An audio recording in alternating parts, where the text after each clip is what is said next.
যুক্তরাষ্ট্রের নৌ অবরোধ অব্যাহত থাকায় আবারও হরমুজ প্রণালী বন্ধ করে দিয়েছে ইরান। এদিকে আগামী বুধবারের মধ্যে চুক্তি না হলে ইরানে ফের হামলার হুমকি দিয়েছেন মার্কিন প্রেসিডেন্ট ডোনাল্ড ট্রাম্প। আরও জানাচ্ছেন রাইহান মুন্সি।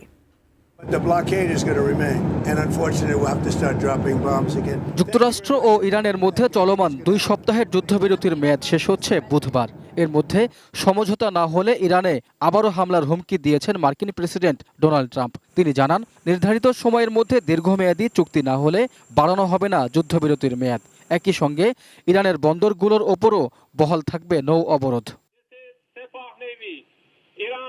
এদিকে যুক্তরাষ্ট্রের নৌ অবরোধ অব্যাহত থাকায় আবারও হরমুজ প্রণালী বন্ধ করে দিয়েছে ইরান। শনিবার এক বিবৃতিতে এই ঘোষণা দেয় Islamic revolutionary guard corps IRGC।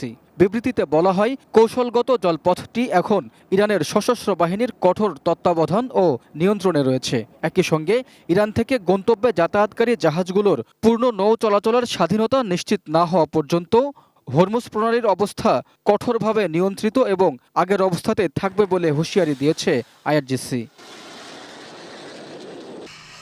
অন্যদিকে ইরানের সমৃদ্ধ ইউরেনিয়াম হস্তান্তর, যুদ্ধে জয় ও তেহরানের সঙ্গে সমঝোতার দাবি করেছেন মার্কিন প্রেসিডেন্ট ডোনাল্ড ট্রাম্প। এমনকি শিগগিরই চূড়ান্ত চুক্তি হতে পারে বলেও দাবি করেন তিনি। তবে এসব দাবি সরাসরি প্রত্যাখ্যান করেছে তেহরান। ইরানি পার্লামেন্টের স্পিকার মোহাম্মদ বাঘের গালিবাফ বলেন, 1 ঘণ্টায় ট্রাম্পের করা 7টি দাবি মিথ্যা। ইরান তার পরমাণু সক্ষমতা ত্যাগের কোনো সিদ্ধান্ত নেয়নি বলেও স্পষ্ট করেন তিনি।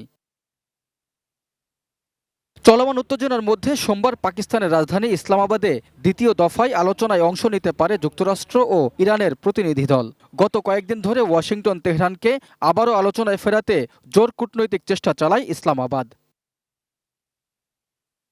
এদিকে বিশ্বের মোট জ্বালানি তেলের 20% পরিবাহিত হয় গুরুত্বপূর্ণ জলপথ হরমুজ প্রণালী দিয়ে। লেবাননে যুদ্ধবিরতি চলার সময় শুক্রবার থেকে হরমুজ প্রণালী পুরোপুরি খোলা রাখার ঘোষণা দেয় Iran. Raihan Munshi, desk report, ATN news.